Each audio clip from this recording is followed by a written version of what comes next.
अल्हम्दुलिल्लाहिल्लज़ी lump यलिद वलम यूलद वलम यकुल लहू कुफुवन अहद।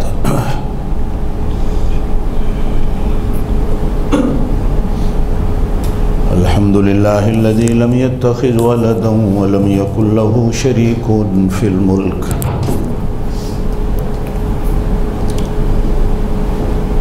वलम यकुल लहू वलिय्युम मिनज़-ज़ुल्लि वकब्बिरहु तकबीरा।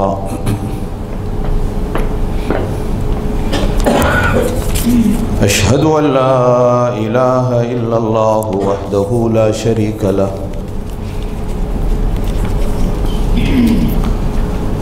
व अशहदु अन्न सय्यदना व सनदना व नबियना व शफीअना मुहम्मदन अब्दुहु व रसूलुहु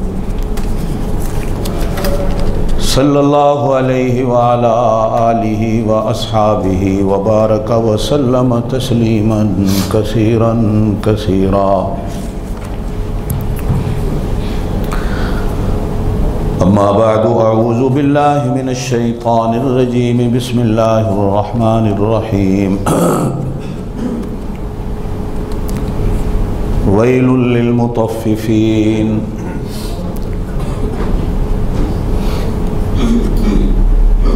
अल्लज़ीना इज़ा इक्तालू अलन्नासि यस्तौफ़ून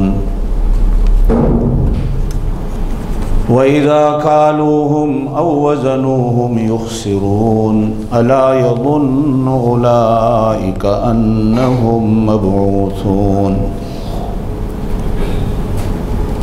लियौमिन अज़ीम यौम यक़ूमुन्नासु लिरब्बिल आलमीन।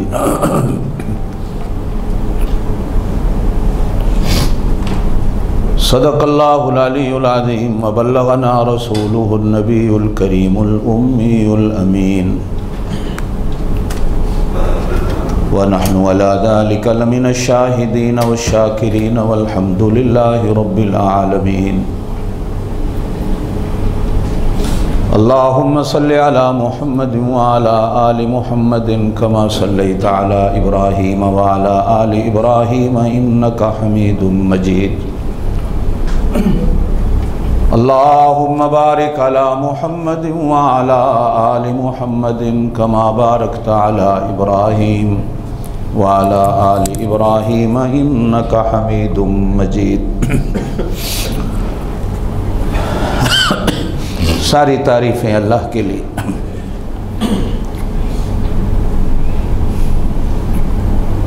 लातादाद बेहिसाब दरूद व सलाम अल्लाह के पाक नबी हज़रत मोहम्मद रसूलुल्लाह सल्लल्लाहु अलैहि व अला आलिहि वसल्लम की ज़ात अक़दस के लिए।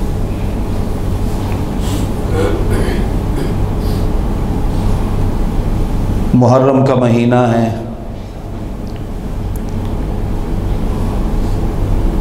अल्लाह पाक सब मुसलमानों को हज़रात हसनैन करीमैन के नक्श कदम पे चलते हुए इस्लाम के लिए कुर्बानियाँ देने की तौफीक नसीब फरमाना।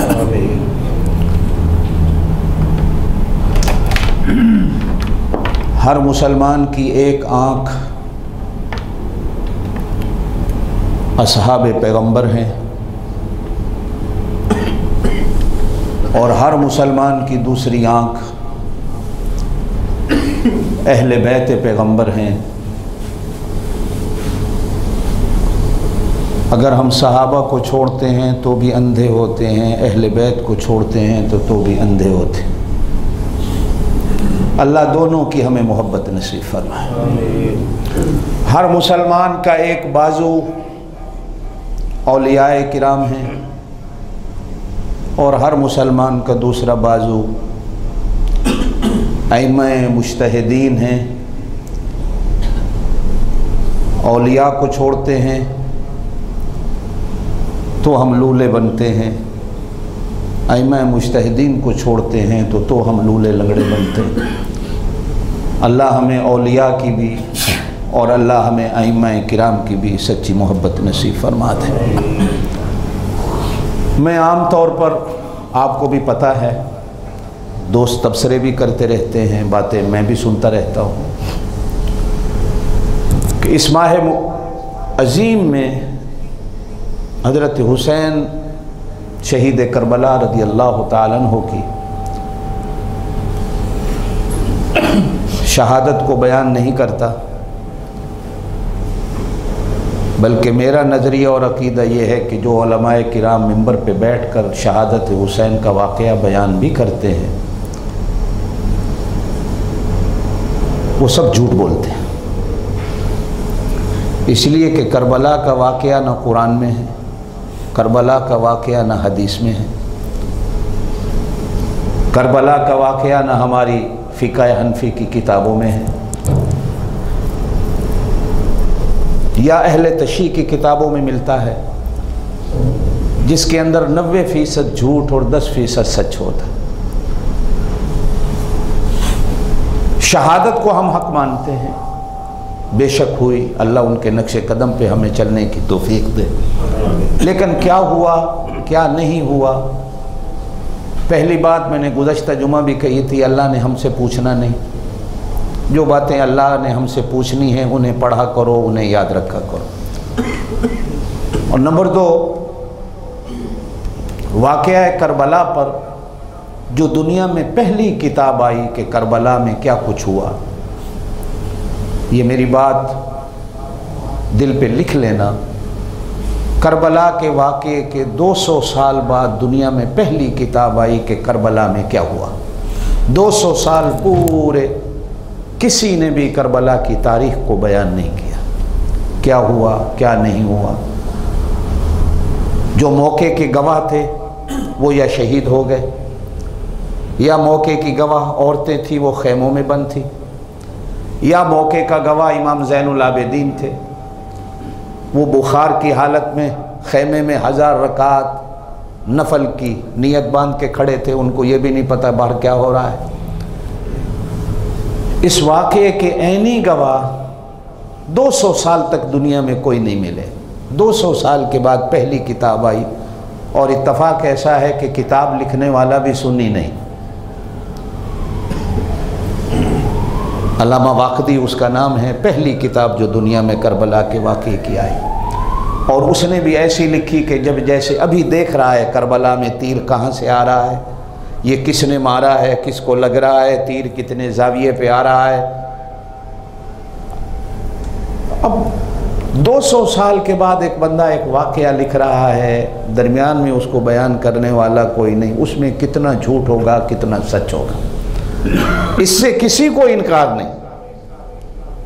शहादत हुई, जुल्म व सितम से हुई, हमारा यजीद रिश्तेदार नहीं, न हम उसे सच अच्छा समझते हैं। हमारी रिश्तेदारी हज़रत हुसैन से,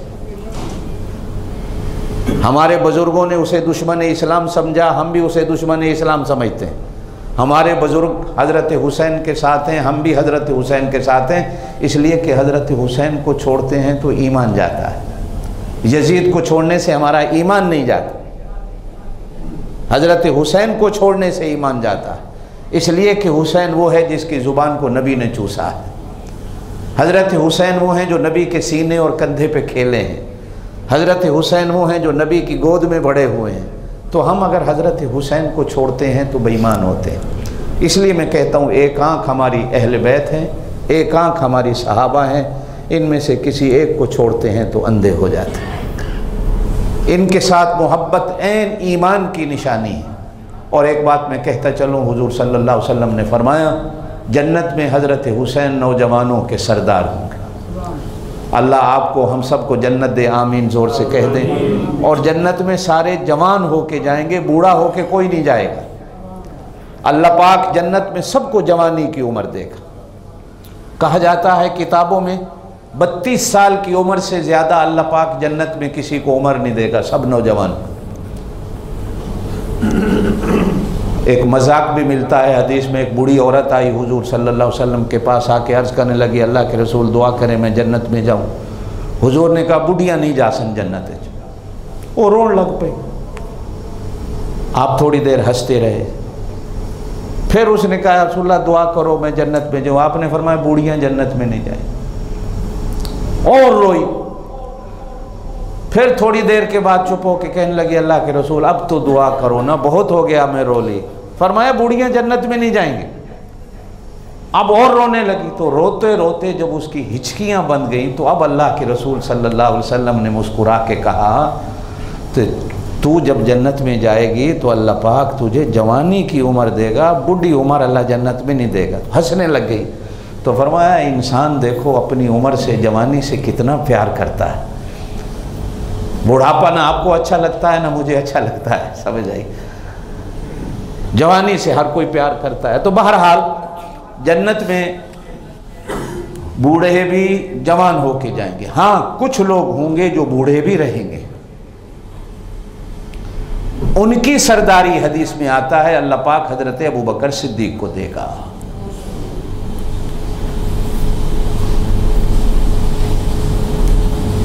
जवानों की सरदारी अल्लाह पाक हजरत हसनैन करीमैन, हसन और हुसैन दोनों सैयदा शबाब अहल जन्ना, जन्नत में नौजवानों के सरदार होंगे। इंशाअल्लाह जब हम सारे जन्नत में जाएंगे तो हम उनकी सरदारी में जाएंगे। आमीन के। इसलिए अगर हम उनसे मोहब्बत छोड़ते हैं तो फिर जन्नत में क्या बनेगा? जाएंगे भी सही के नहीं जाएंगे? फिर हमारा सरदार कौन होगा, बड़ा कौन होगा? हाँ, सिर्फ इसलिए ये नहीं समझा करें कि ये लोग हजरत हुसैन से मोहब्बत नहीं करते, सिर्फ इसलिए कि ये कांटे चुनने पड़ते हैं सच और झूठ के। मैंने एक दफ़ा जुमे में शहादत हुसैन बयान की, बड़ा लोगों को रुलाया। तो जुमे के बाद मेरे अब्बा जी ने मुझसे कहा, बेटा ये कहाँ पढ़ी थी जो बयान की? तुम भी मिंबर पे बैठ के झूठ बयान करते हो। ये कब से जाकिर बन गए हो, मजलिस में पढ़ना शुरू हो गए हो? कहीं है कुरान में, कहीं है हदीस में।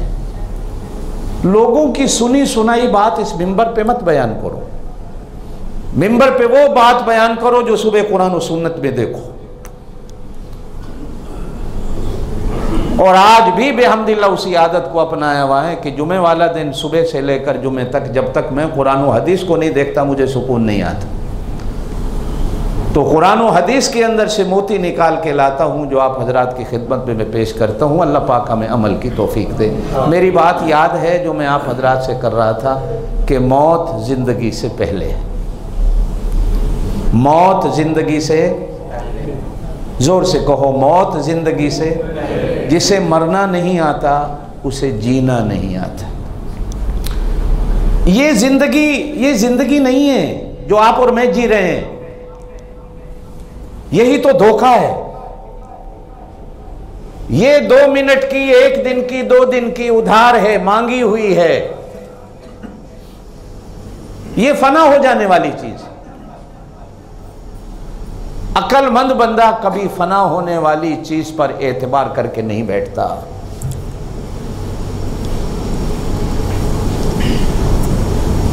कितना वो बेवकूफ बंदा है जो फना होने वाली चीज पे यकीन करके बैठ जाए। इसने तो फना हो जाना है, खत्म हो जाना है।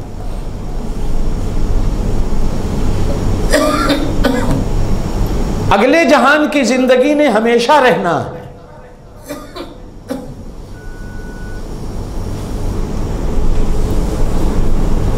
तो क्यों ना उस हमेशा रहने वाली जिंदगी को अच्छा बनाए। कहा गया हदीस के अंदर, अद्दुनिया मज़रउल आखिरा, दुनिया ये आखिरत का खेत है, खेती है। एक जमीन में साल में कितने बीज डाले जाते हैं।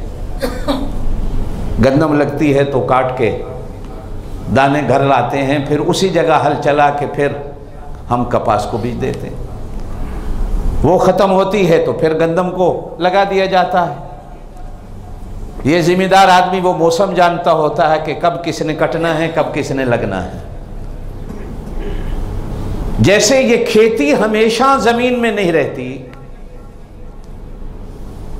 इसी तरह तू और मैं भी बेशक इसी जमीन से आए हैं, हमने हमेशा नहीं रहना।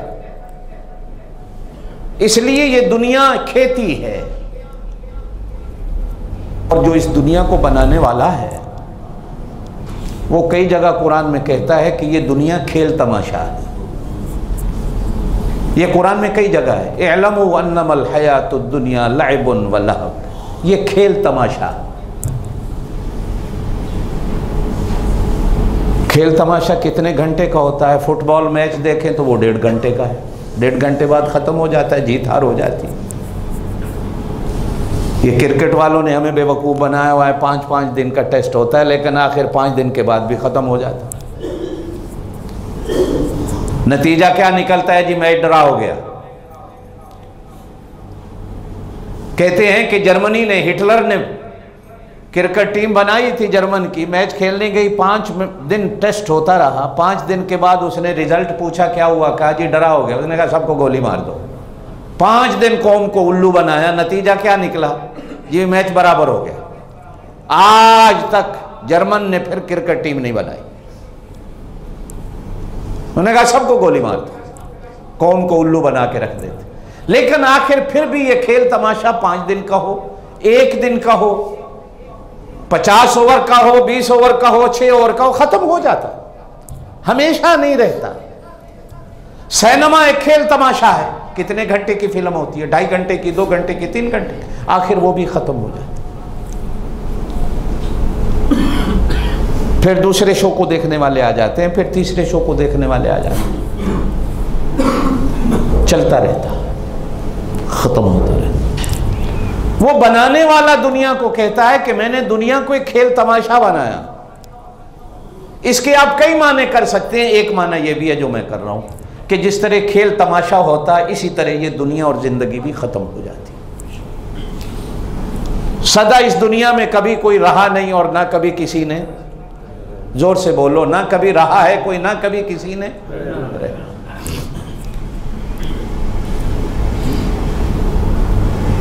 जिनकी हुकूमत में सूरज गुरूब नहीं होता था वो भी चल दिए, और जिनको रात की रोटी नसीब नहीं होती थी वो भी चल दिए, रहा कोई भी नहीं। इसलिए अक्लमंद बंदा वो होता है जो अगली हमेशा की ज़िंदगी की तैयारी करके रहता है कि मेरी अगली ज़िंदगी अच्छी बन जाए। और मैं बात आप हजरात के सामने यही छेड़े हुए हूँ, दुआ करें कि अगली ज़िंदगी हमारी अच्छी बन जाए।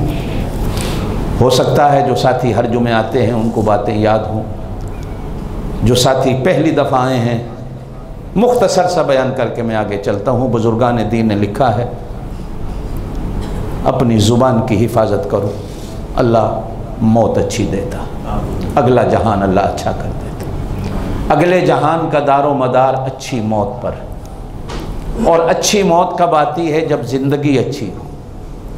और ज़िंदगी अच्छी कब होती है? जब अल्लाह और उसके रसूल के हुक्मों के मुताबिक गुजरे। कोठी बंगले से ज़िंदगी अच्छी नहीं होती।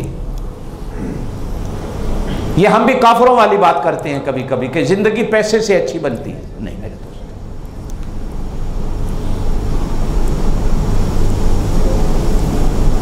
ज़िंदगी अल्लाह और उसके रसूल के हुक्मों से अच्छी बनती। अगर सारी दुनिया के पास पैसा हो जाए, सारे लोग अमीर हो जाएं, आपके जूते कौन बनाएगा? आपके कपड़े कौन सिएगा? आपकी हजामत कौन करेगा? आपके घर के काम कौन करेगा?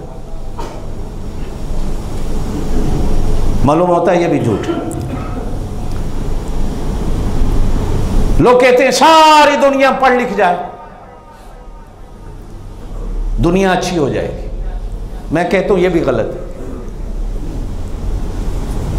जितने पढ़े लिखे आज बेवकूफ़ हैं, इतना अनपढ़ बंदा भी बेवकूफ़ नहीं। पढ़ा लिखा जितना पागल हो गया है, और जितनी पढ़े लिखे के घरों में लड़ाइयाँ हैं, अनपढ़ के घर में भी इतनी लड़ाई नहीं है।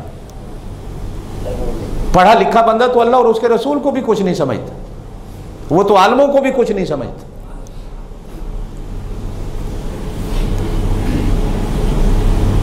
मालूम होता है कि पढ़ने लिखने से भी जिंदगी अच्छी नहीं बनती। हम सब बराबर हो जाएं, जिंदगी अच्छी हो जाएगी, कुछ लोग कहते हैं, ये भी गलत है। और कुछ लोग कहते हैं सारी दुनिया कम्युनिस्ट हो जाए तो जिंदगी अच्छी हो जाएगी, ये भी गलत है। इसलिए कि अल्लाह कहते हैं कि हमने रिस्क के दर्जे तकसीम कर रखे हैं, किसी को ज़्यादा देते हैं, किसी को थोड़ा देते हैं। नहनु कसमना बैनहुम मईशतहुम, तुम्हारी मईशत हम तकसीम करते हैं। ये अल्लाह की तकसीम है, सारे बराबर नहीं हो सकते। कोई काला है, कोई गोरा है, कोई बड़ा है, छोटा है, कोई अच्छा है, बुरा, ये अल्लाह करते हैं। कोई गरीब है, अमीर है, ये अल्लाह करते हैं। जिंदगी कब अच्छी बनती है? जब मैं अल्लाह और उसके रसूल के हुक्मों पे चलूँ। वो पैसे में भी अच्छी बन सकती है, वो गरीबी में भी अच्छी बन सकती है, वो जहालत में भी अच्छी बन सकती है, और वो इल्म के होने में भी अच्छी बन सकती है, जब मैं अल्लाह और उसके रसूल के हुक्मों पे चलूँ। तो आप सल्लल्लाहु अलैहि वसल्लम ने फरमाया, जिंदगी अच्छी तो मौत अच्छी, मौत अच्छी तो अगला जहान अच्छा। मौत अच्छी कब होती है? फरमाया, अपनी जुबान को अच्छा इस्तेमाल करो। मरते वक्त ये चीज इंसान को कलमा देती है। आमीन, जोर से कहते। बुजुर्गान दीन ने लिखा है, रोजाना थोड़ा बहुत सदका दिया करो। सदका मरते वक्त कलमा नसीब कराता है। आमीन कहते। बुजुर्गान दीन ने लिखा है, अच्छे लोगों की सोहबत को इख्तियार करो। अच्छे लोगों की मजलिस में बैठना मरते वक्त कलमा नसीब हो जाता है। बुजुर्गान दीन ने लिखा है, नफल पढ़े करो। फर्ज तो पढ़ने हैं, नफलों की भी आदत डालो। नफल पढ़ना इंसान की मौत को अच्छा कर देता है, मरते वक्त कलमा नसीब हो जाता है। मिसवाक की आदत डालो, इसलिए कि ये सुन्नत है और सुन्नत के अंदर नूर होता है। बुजुर्गान दीन ने लिखा है, अजान सुनकर अजान का जवाब दिया करो। ये अमल भी इंसान को मरते वक्त कलमा नसीब करता है।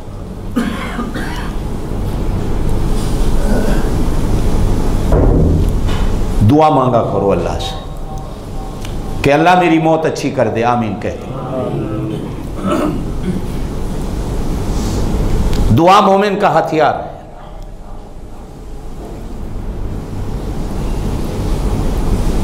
लोग कहते हैं तकदीर नहीं बदलती, लेकिन मैं कहता हूं कि दुआ भी तकदीर को बदल देती।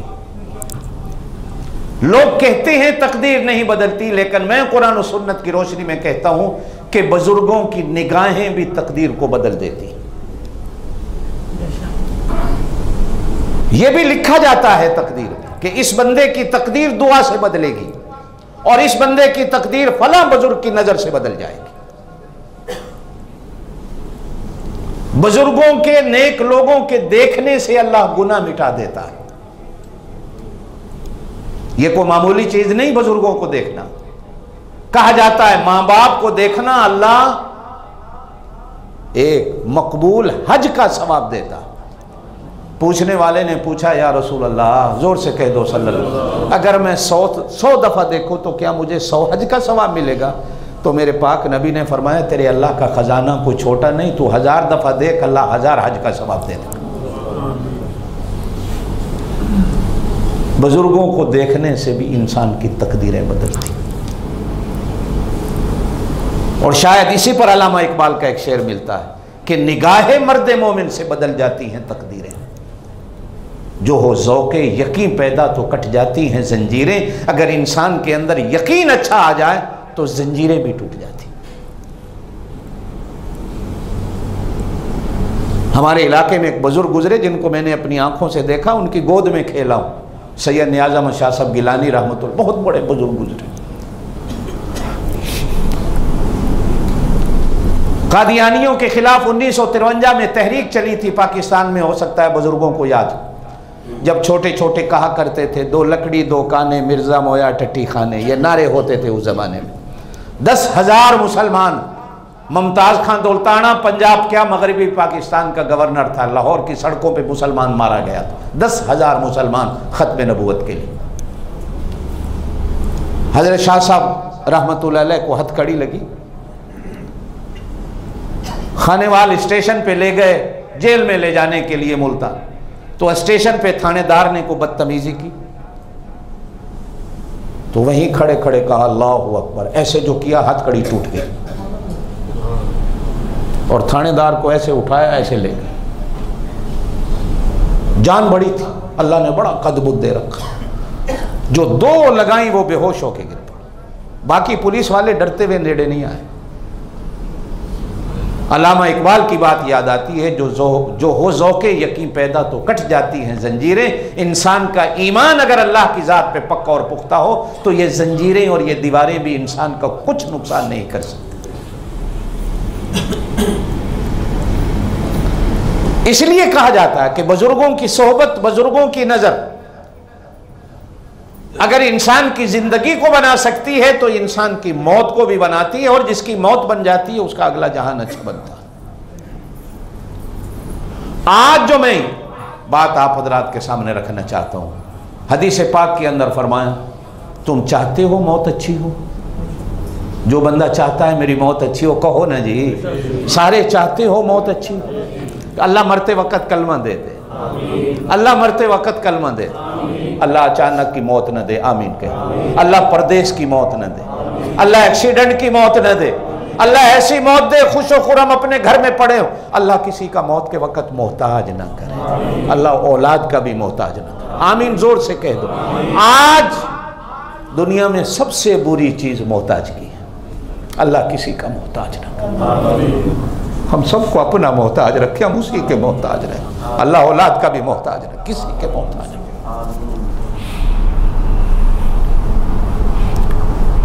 अल्लाह हमारी मौत अच्छी करते। हदीस पाक के अंदर फरमाया गया,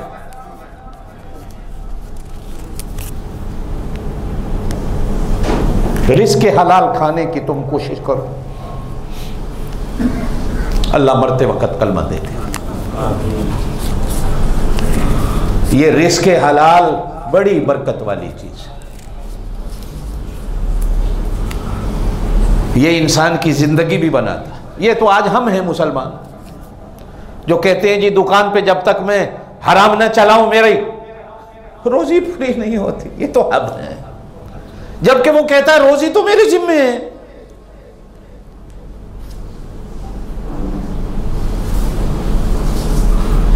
आप सल्लल्लाहु अलैहि वसल्लम ने फरमाया, मां के पेट के अंदर 40 दिन तक पानी का नुत्फा रहता है, उसके बाद अल्लाह पाक उसको एक लोथड़ा बना देता है। लोथड़े के बाद वो एक गोश्त की बोटी बनती है। जब 4 महीने होते हैं उसके अंदर रूह डाल दी जाती है। जैसे ही रूह डाल दी जाती है 4 चीज़ें उसकी लिख दी जाती हैं। इसकी उम्र कितनी होगी, ये भी उसी टाइम 4 महीने के बाद लिख दिया जाता है। इसकी उम्र जोर से कहो कितनी होगी, इसको रिस्क कितना देना है, ये 4 महीने के बाद ही लिख दिया जाता। वैसे तो कहीं कहीं कहा गया कि हमारे पैदा होने से पहले ही लिख दिया गया, ये भी मिलता है, लेकिन यहां ताजा। आप देखते होंगे दुकान वालों के पास 2 रजिस्टर होते हैं, एक रोजाना का रोजनामचा होता है और एक खाता होता है जहां फिर पूरे महीने के हिसाब लिखे जाते हैं। साल हो गया फलाने का उधार रह रहा है, वो अलग रजिस्टर होता है। अल्लाह पाक ने भी एक हमारे पैदा होने से पहले ही लिख रखा है, और एक जब हम मां के पेट में 4 महीने के बाद हमारे अंदर रूह डाल दी जाती है, वहीं लिख दिया जाता है कि इसकी उम्र कितनी है, इसको रिस्क कितना मिलना है, ये क्या क्या करेगा, अच्छा बनेगा बुरा बनेगा, और फरमाया साथ ये भी लिख दिया जाता है इसकी मौत कैसी होगी। ये 4 चीज़ें उसी वक्त लिख दी जाती हैं। रिज़्क़ उसने हमारा पैदा होने से पहले लिख रखा, लेकिन आज हम मुसलमान हैं, हमारा ईमान इतना कमज़ोर हो चुका कि हम कहते हैं जब तक हराम खाएंगे कहाँ से।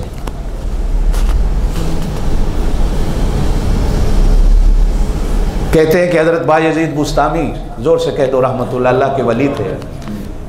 किसी इमाम के पीछे नमाज पढ़ी तो इमाम साहब ने पूछ लिया, बायज़ीद ये आप रात दिन अल्लाह अल्लाह करते हो, खाते कहां से हो?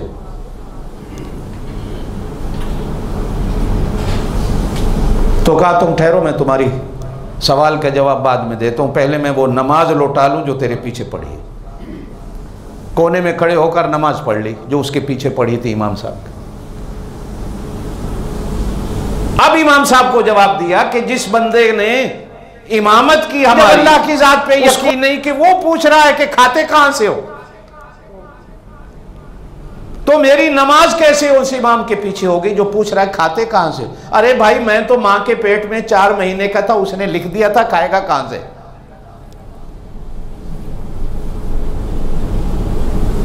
ये तो अदना भी नहीं बल्कि ईमान की वो गई गुजरी कमजोरी है कि मैं सोचूं कि मैं खाऊंगा कहां से। वमन यत्तकिल्लाह यजअल लहू मखरजा व यरज़ुक़हु मिन हैसु ला यहतसिब। ये अल्लाह का कुरान कहता है, जो अल्लाह से डरता है अल्लाह उसको रिस्क ऐसी जगह से देता है जहां से उसे यकीन और गुमानी नहीं होता।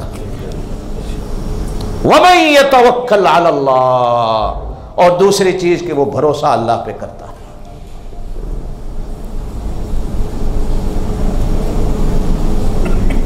फरमाया रिस्क हलाल आदत डालो,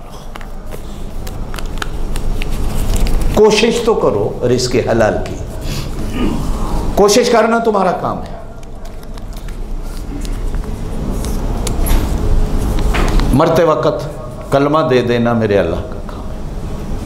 अब रिस्क हलाल के कई तरीके हैं, जो तरीका मैं आज आप हजरात के सामने बयान करना चाहता था, जो मैंने कुरान की एक सूरत की 2 आयत पढ़ी। वैलुल लिल मुतफ्फिफीन, जो आज हमारे यहां इतना बड़ा फैशन बन चुका है कि जिसको अच्छा खासा मुसलमान भी गुनाह नहीं समझता, और समझता है तो परवाह नहीं करता। आप सल्लल्लाहु अलैहि वसल्लम ने फरमाया 5 चीजें 5 चीजों के साथ जुड़ी हुई हैं। खमसन बे खमसन, 5 चीजें 5 चीजों के साथ जुड़ी हुई हैं। जो कौम नाप तोल में कमी करती है,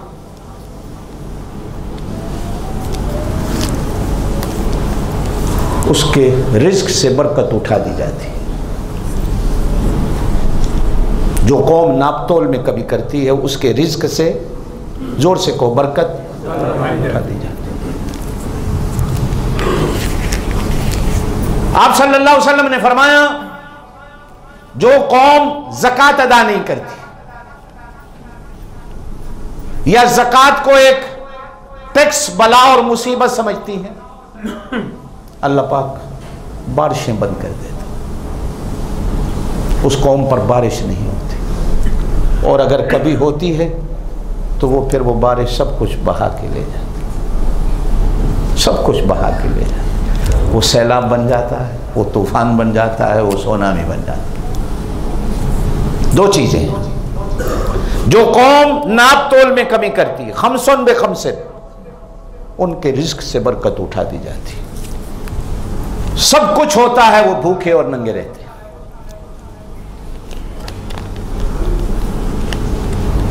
अब बुजुर्गान दीन ने बड़ी अजीब बातें लिखी हैं कि बरकत उठाने का मतलब क्या है। कई माने। पहली बात, बाजारों से चीज नापैद हो जाती, मिलती नहीं, यह भी बरकत का उठ जाना। नंबर 2, मिलती है, महंगाई इतनी हो जाती है कि लेने की ताकत और कुव्वत नहीं रहती। नंबर 3, बेबरकती की और निशानियां। महंगी भी मिलती है, असल नहीं मिलती,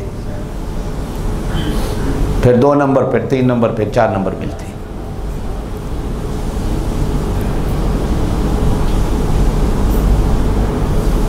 ईमान से थोड़ा सा आप और मैं, थोड़ा सा, मैं भी उसमें शामिल हूं, आप भी। आप अपने मुल्क में कोई दुकान दिखा सकते हैं, बता सकते हैं जो आपको पूरा तोल के देता, मुसलमान मुआशरे में। और कुरान कहता है कि एक कौम, एक उम्मत, एक नबी की, वया कौमी औफुल मिक्याल वल मीज़ान बिल क़िस्त, जो हजरत शुएब अलैहिस्सलातु वस्सलाम की कौम कहा जाती है। कुरान कई जगह उनके वाक़े को बयान करता है। हर अच्छाई उस कौम के अंदर थी, सिर्फ एक बुराई थी कि वो घट तोलते थे, घट नापते थे। अल्लाह का नबी हर कदम पे रोकता रहा, लेकिन कौम रुकने पे ना आई तो कुरान कहता है रात को जो सोई तो सुबह वो कौम नामो निशान के साथ मिट चुकी थी। आज भी वो आबादी दुनिया में मौजूद है। चटियल मैदान, आज भी जमीन से धुआं निकलता हुआ नजर आता, आज भी। हुजूर अलैहिस्सलातु वस्सलाम की सवारियां वहां से गुजरी तो सहाबा किराम से फरमाया, खबरदार, सवारियों को भी इस जगह से पानी मत पिलाना, दौड़ाओ, ये खुदा के अजाब की जगह।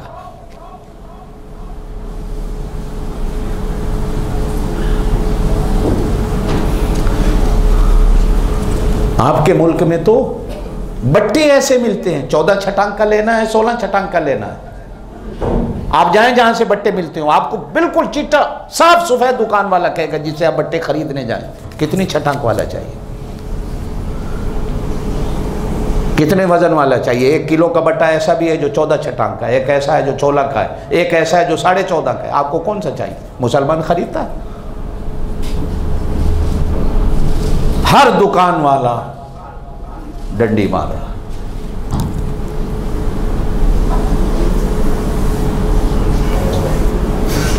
आप सल्लल्लाहु अलैहि वसल्लम जब मदीना तशरीफ ले गए, जब हिजरत फरमाई, कुरान में है, हज़रत इब्ने अब्बास कहते हैं ये सूरत जो है आप सल्लल्लाहु अलैहि वसल्लम पर सबसे पहले पूरी सूरत मदीने में उतरी, जिस सूरत को सूरह मुतफ़्फ़िफ़ीन कहा जाता है। तत्फ़ीफ़ जिसका माना है घट तोलना, किसी को घट देना। ये सिर्फ तोलने के माना में भी उलमा कहते नहीं आता, बल्कि तेरे और मेरे मुआशरे में 9 बजे अगर दफ्तर का टाइम है तो 10 बजे आते हैं तो पहले चाय पीते हैं, अखबार देखते हैं, 11 बज जाते हैं। बाहर लोग लाइन में खड़े हैं बेचारे, बैंकों काम कोई नहीं हो रहा, सब चाय पी रहे हैं। 8 घंटे ड्यूटी है तो 4 घंटे काम होता है। या मेरे जैसा आप जैसा को बॉस है, 8 घंटे की ड्यूटी है तो नौकर से 12 घंटे काम ले रहा, और 12 घंटे का भी जो उसका हक है उसको नहीं दे रहा। या मैं 8 घंटे मेरी ड्यूटी है तो 8 घंटे का काम मैं 4 घंटे में निपटा के 2 घंटे में, वो भी काम कोई नहीं होता, 2 घंटे में छुट्टी कर जाता हूँ। ये सारी चीजें तत्फीक में आती। एक आदमी हुजूर सल्लल्लाहु अलैहि वसल्लम के सामने नमाज पढ़ रहा है, उसने रकू सजदा पूरा नहीं किया तो आपने फरमाया ये नमाज की तत्फीफ है, ये नमाज के अंदर चोरी है, नमाज को पूरा करो। इसलिए कि जो अल्लाह का हक है वो अल्लाह को तो पूरा दो, वो अल्लाह का हक को, अल्लाह के बंदों का हक को, सारी चीजें तत्फीफ में आती है। जब मैं निकाह में किसी की बेटी को लाता हूं, जो उसका हक होता है अगर मैं पूरा नहीं देता वो भी तत्फीफ होती, मैं औलाद का हक पूरा नहीं देता वो भी तत्फीफ होती। ये सारी चीजें इसके अंदर आती। फरमाते हैं जब हुजूर सल्लल्लाहु अलैहि वसल्लम मदीने तशरीफ नहीं लाए थे तो मदीने वालों के अंदर सबसे बड़ा गुनाह यह था कि वो घट तोलते थे। आप सल्लल्लाहु अलैहि वसल्लम तशरीफ लाए तो पहली सूरत कुरान की यही उतरी, वैलुल लिल मुतफ्फिफीन, हलाकत है घट तोलने वालों के लिए, घट नापने वालों के लिए। अल्लज़ीना इज़्क़तालू अलन्नास, जब लेते हैं यस्तौफ़ून, पूरा लेते हैं, वइज़ा कालूहुम, जब देते हैं थोड़ा देते हैं। अला यज़ुन्नु उलाइका अन्नहुम मबऊसून, क्या ये गुमान करते हैं कि ये मरने के बाद उठेंगे नहीं? लियौमिन अज़ीम, उस बड़े दिन, यौम यक़ूमुन नास, अल्लाह के सामने जब खड़े होंगे तो क्या जवाब देंगे? आप सल्लल्लाहु अलैहि वसल्लम ने सहाबा किराम से पूछा, बताओ फकीर और मोहताज कौन है? अर्ज की जिसके पास रोटी ना हो, खाना ना हो, कपड़े ना हो। फरमाया नहीं, क़यामत के दिन सबसे बड़ा मिस्कीन और गरीब वो बंदा होगा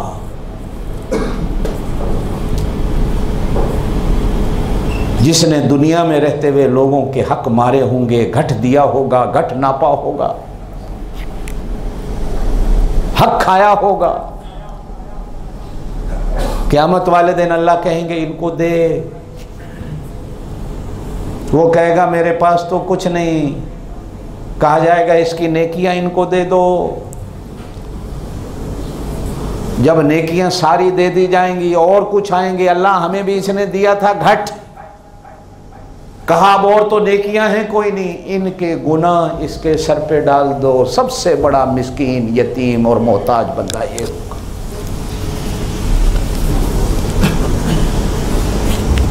आज आप किसी की अमानत खा जाएं, हो सकता है आप तौबा तैब हो जाएं, अल्लाह आपको तौबा की तौफीक दे दे, ढूंढ के आप उसको दे दें। किसी का उधार खाया, दे दिया, लेकिन ये जो घट तोलने का है कि मैं हर बंदे को घट तोल के दिए जा रहा हूं, किस किस को ढूंढ के दूंगा अगर मैं आज नेक भी बन जाऊं तो वह भी कर लूं, किस किस को वापस करूंगा, कहां कहां से कौन ले गया कौन नहीं ले गया।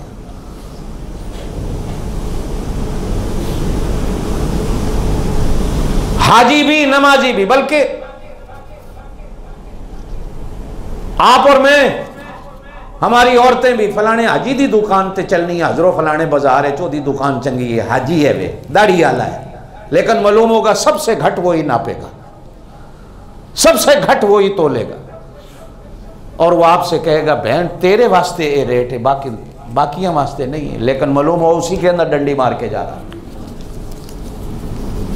आप सल्लल्लाहु अलैहि वसल्लम ने फरमाया अच्छा कारोबारी क़यामत के दिन जन्नत में नबियों के साथ होगा। हदीस है जन्नत में नबियों के साथ होगा जो कुरान और सुन्नत के मुताबिक नापता है और तोलता है। आप सल्लल्लाहु अलैहि वसल्लम ने फरमाया पूरा भी नहीं दो बल्कि थोड़ा ज्यादा दे दो गाहक को, ये खुश होगा, वो आसमान पे बैठा खुश होगा, तेरे रिज़्क़ में बरकत आ जाएगी। ये पुराने जो बूढ़े बैठे हैं इनसे पूछो, जब हिंदू सिख थे ना तुम्हारे गांव में, सौदा लेने जाते थे, तोल के देते थे तो ऊपर थोड़ा सा और डाल के देते थे, बाबा ये झूंगा है ले जा, उसको नाम झूंगा देते थे, ये थोड़ा सा और भी ले ऊपर से डाल देते थे। हिंदू सिख दे देते थे, मुसलमान आज नहीं देता, मुसलमान तो तकड़ी से भी निकाल लेता।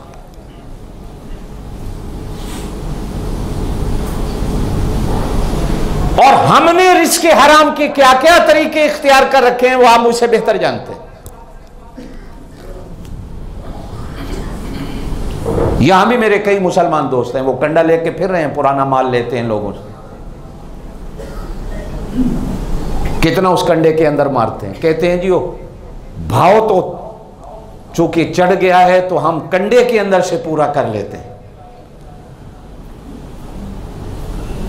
ईमान से मेरे दोस्तों, जब हम अपनी औलाद को रिज़्क़ हराम खिलाएंगे तो क्या हमारी औलाद हमारी बनेगी, अल्लाह रसूल की बनेगी।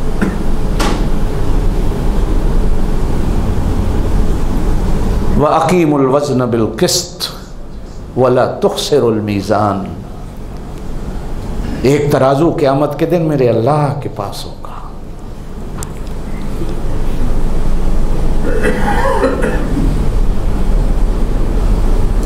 रिज़्क़ हलाल, ये नमाज से भी बड़ी इबादत है, ये हज ज़कात रोजे से भी बड़ी इबादत है।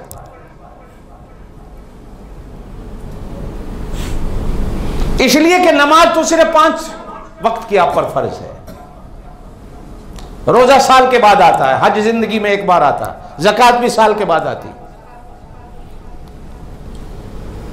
रिज़्क़ का तो तेरे साथ चोली दामन का साथ है। खाना पीना तो इंसान की फितरत के अंदर मेरे अल्लाह ने दाखिल कर रखा है।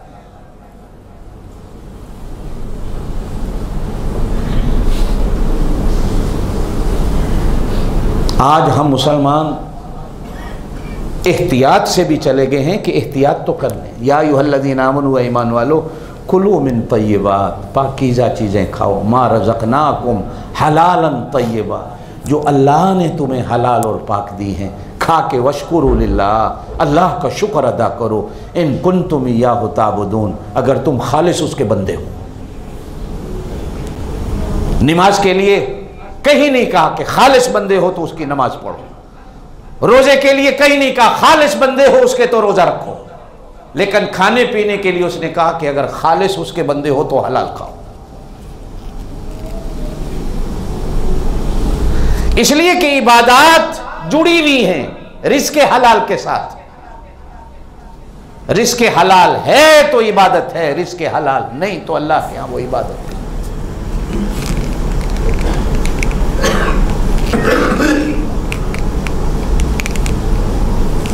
आज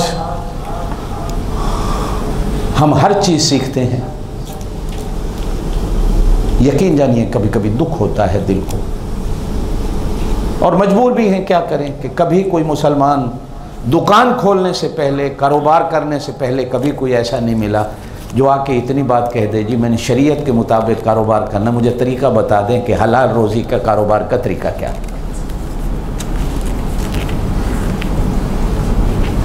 कि मैं थोड़ी कमा लूं, हलाल कमा। इसलिए कि हलाल के बाद जो अल्लाह पाक उसके अंदर नूर रखता। दारुल उलूम देवबंद जब बना, जो इस वक्त दुनिया की सबसे बड़ी इस्लामी यूनिवर्सिटी है हिंदुस्तान में, जहां का हर आलिम इल्मे दीन का पहाड़ और इल्मे दीन का सुतून बना। मिसाल थी कभी उलमाए देवबंद की।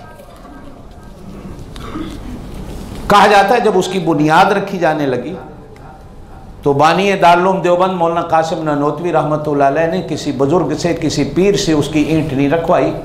एक बंदा था, उसका नाम था मियां मुन्ने शाह, वही देवबंद में को रहता था। उससे पहली ईंट रखवाई और वो घास काटते थे, घास काट कर आकर बाजार में बेचते थे। बस उनका कारोबार ये था। बुजुर्गान दीन ने लिखा है कि जब वो घास काट के लाते थे तो लोगों की लाइन लगी हुई होती थी उनसे घास खरीदने की, और उनकी एक ही शर्त होती थी कि जिसने मुझे पहले हाथ लगा लिया मेरा घास वो खरीदेगा। तो लोग लाइन लगा के खड़े हो जाते थे, फिर भागते थे जब मुन्ने मियाँ नजर आते थे उनसे घास खरीद लें। जो गाय भैंस वो घास खाती थी तो उसकी बरकत इतनी होती थी कि वो हमेशा उनका दूध और मक्खन जारी रहता था, कभी दूध बंद ही नहीं होता था। तो वो कहते हैं कि 4 आने का घास बेचते थे, जो गठड़ी एक उनके अंदाजे की होती थी। तो उसमें से 2 आने फौरन ही अल्लाह की राह में खैरात कर देता था। 2 आनों में से 1 आना अपनी अम्मा को देता था। 1 आने में से आधा टका जो है अपने ऊपर और बच्चों के ऊपर खर्च होता था और आधा टका बचा के रखता था। महीना 2 महीने के बाद जब वो 8-10 आने हो जाते थे तो वो उलमा का खाना करता था। तो हज़रत नानोतवी रहमतुल्लाह अलैह लिखते हैं कि उससे संगे बुनियाद रखवाने की जो वजह बनी, फरमाया जब वो हमारी दावत करता था तो हम सारे उलमा बावुजू होकर पाक साफ होकर उसका खाना खाने जाते थे। तो उसकी बरकत इतनी होती थी कि 4-4 महीने तक कभी हमारी तहज्जुद की नमाज कज़ा नहीं होती। फिर वो बंदा 4 महीने के बाद हमारी दावत करता था तो उसके असरात इतने थे कि हमारी तहज्जुद की नमाज भी नहीं जाती थी। नूर रहता था हमारे अंदर कि रात को चारपाई पर पड़े पड़े भी अल्लाह का रिज़्क़ करने पर हम मजबूर हो जाते थे। तो रिज़्क़ हलाल की जो बरकत है वो इंसान को इबादत पे मजबूर करती है, तहज्जुद पे मजबूर करती है, फर्ज नमाज पे मजबूर करती है। और रिज़्क़ हलाल से इंसान के वजूद के अंदर जो नूर पैदा होता है उसी नूर का नाम होता। ये अल्लाह का नूर को रोशनी का नाम नहीं होता कि अल्लाह का नूर है, अल्लाहु नूरुस समावाति वल अर्द, वही नूर फिर अल्लाह पाक मोमिन के दिल में उतारता। और उस नूर का माना होता है एक सुकून, एक आराम, एक इत्मीनान। अल्लाह पाक इंसान को सर के बालों से लेकर पैरों तक पूरे वजूद के अंदर नसीब कर देता। आज इबादत के अंदर दिल का ना लगना, आज औलाद का नाफरमान हो जाना, आज ये सारी चीजें बायस बनती हैं उसी रिस्क की कि कहीं मेरे रिस्क के अंदर, देखें मेरे दोस्तों, दूध का 1 गिलास भरा हुआ हो, हलाल है, लेकिन उसके अंदर अगर 1 कतरा पेशाब या शराब का कोई डाल दे तो सारे दूध के गिलास के मटके को भी वो हराम कर देता। यही हालत उस रिज़्क़ हराम की होती है कि दाना कतरा मिल जाता है तो सारे रिज़्क़ को हराम करके रख देता। अल्लाह पाक हमें रिज़्क़ हलाल नसीब करे। रिज़्क़ हलाल इंसान को मरते वक्त कलमा नसीब करे। खैर, बहरहाल ये बात चलती रहेगी। इस हफ्ते में आप लोगों ने यहाँ मुसलमानों में बड़ी गर्मा गर्मी देखी, मैं उस पर थोड़ी सी आप हजरात को बात कर दूँ। फितना और फसाद मचा है मुसलमानों में, और अल्लाह के घर का अदब, अल्लाह के घर का एहतराम, कलून मस्जिद में जो पिछली इतवार को बदमाशी हुई, जो गाली गलोच हुआ, जो बकवास हुई, मुसलमान जब अल्लाह के घर का अदब छोड़ देता है, अल्लाह के घर का एहतराम छोड़ देता है, डर लगता है कि कहीं कहीं अल्लाह पाक उसके दिल से ईमान को न छीन ले, इसलिए कि यह हमारे ईमान का मरकज़ होता। बातें कहाँ से चली, मैं आपको बात थोड़ी सी बता देता हूँ 5 मिनट के अंदर अंदर। यहाँ 2 टीमें काम कर रही हैं। एक सर्विंग इस्लाम टीम के नाम से कुछ लोग काम कर रहे हैं, और एक डिस्कवर इस्लाम के नाम से, ये दोनों इंटरनेट पे काम करते हैं। कुछ लोग इनमें आईडी होल्डर हैं और कुछ लोग आईडी होल्डर नहीं है, बल्कि ज़्यादा आईडी होल्डर नहीं है। इजिप्शियन हैं, कुछ काले हैं, कुछ पाकिस्तानी हैं, कुछ इंडियन हैं, 1-2 बांग्लादेशी भी।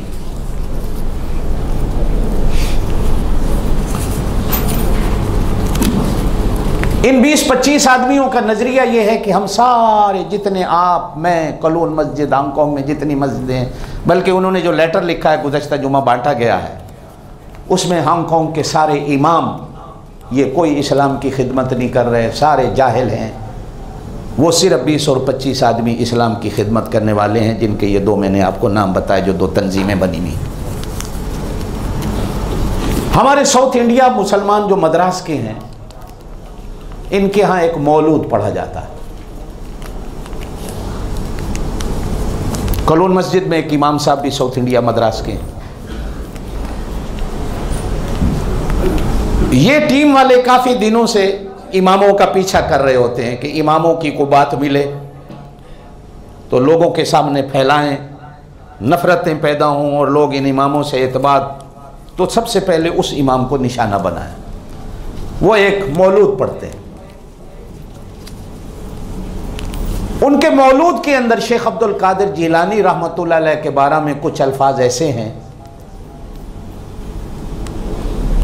कि वो मदद करने वाले हैं, वो देने वाले हैं, या उनसे मदद मांगी जाती है। इन दोस्तों ने उस मौलूद की वीडियो बनाई और उस वीडियो को यूट्यूब में डाल दिया गया कि ये इमाम मुशरिक है, ये इमाम शिर्क कर रहा है। मुसल्ले पे वो नमाज पढ़ाने खड़ा हुआ तो उस इमाम को पकड़ के हटा दिया गया कि तेरे पीछे नमाज नहीं होती। और वो लोग कलोन मस्जिद में अपनी जमात कराते हैं। 1-2 जुमे हमारे यहाँ भी आए हैं, बड़ी ज़ोर से पीछे आमीन की आवाज़ आती है, आपने भी सुना होगा। ये उनके तरीके हैं कि आमीन वो सुन्नत समझ के नहीं कहते, वो फितना और फसाद, लड़ाई हो, लोगों में हसद पैदा हो, आमीन ऊंची को।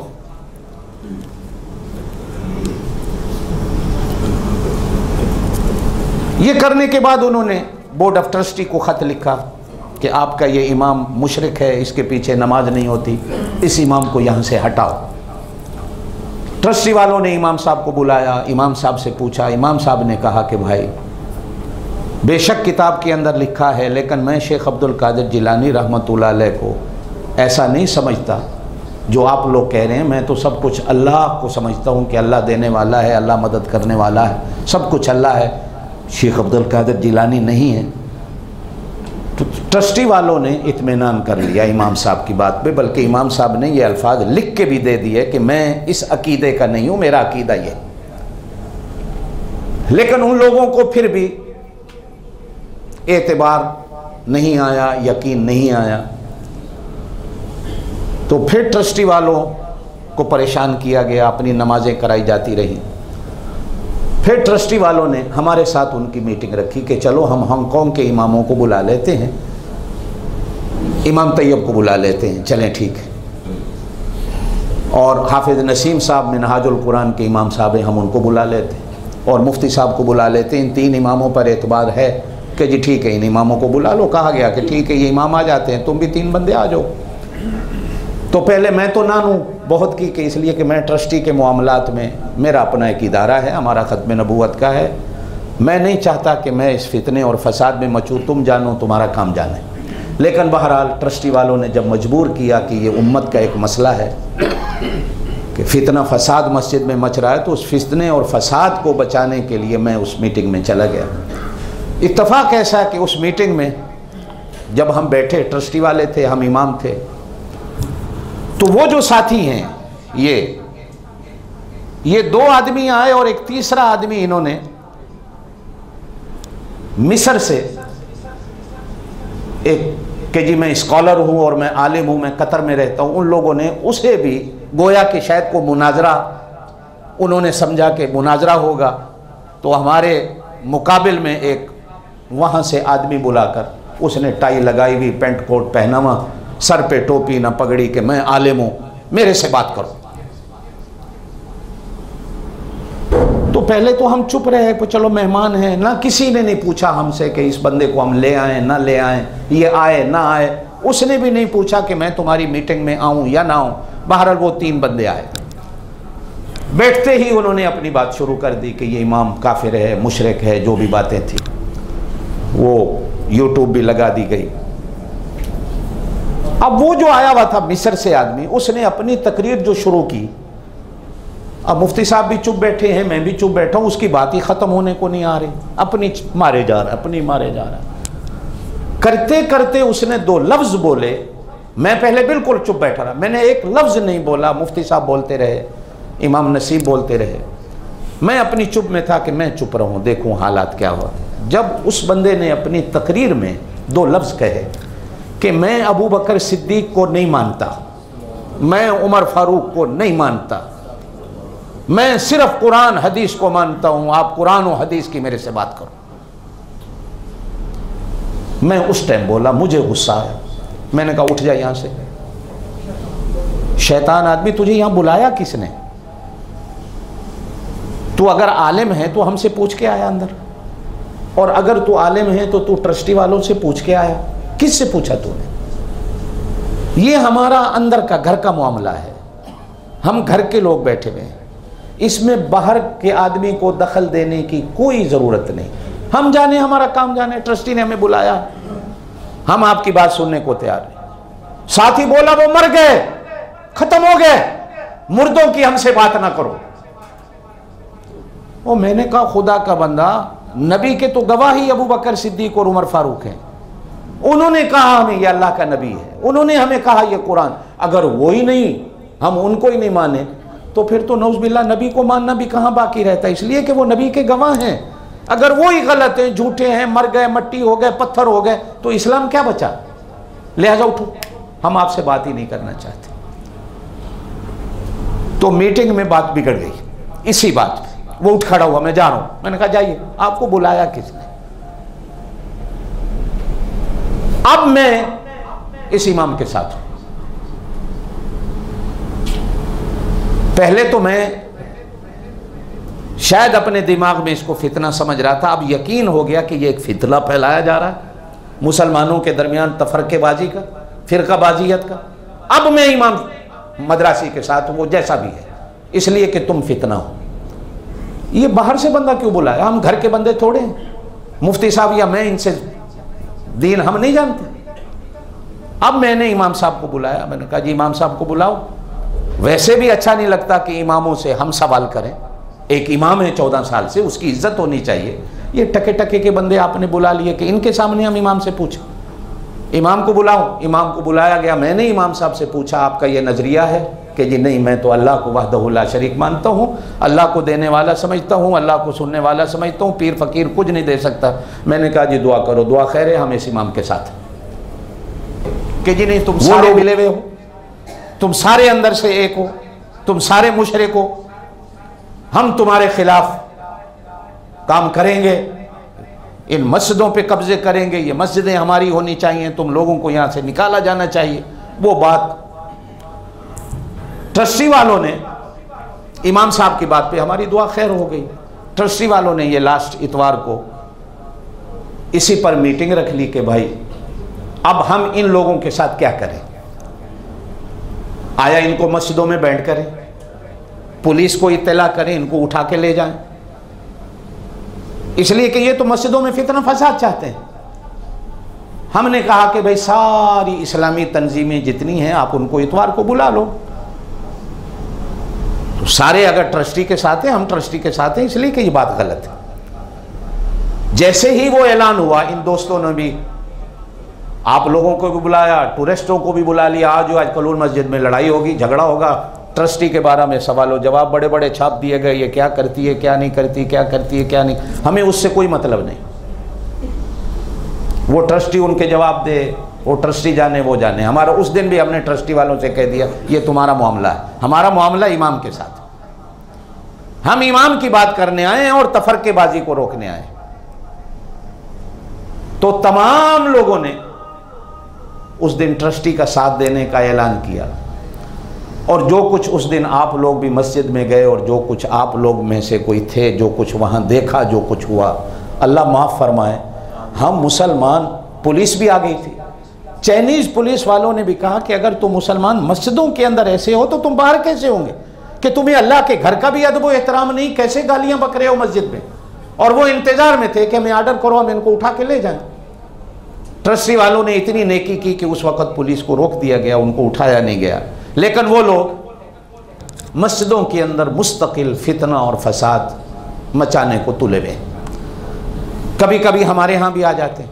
अब हमने ये तय किया, मेरी आपसे भी दरख्वास्त है, ये अल्लाह के घर हैं, आइए नमाज पढ़ें, जाएं।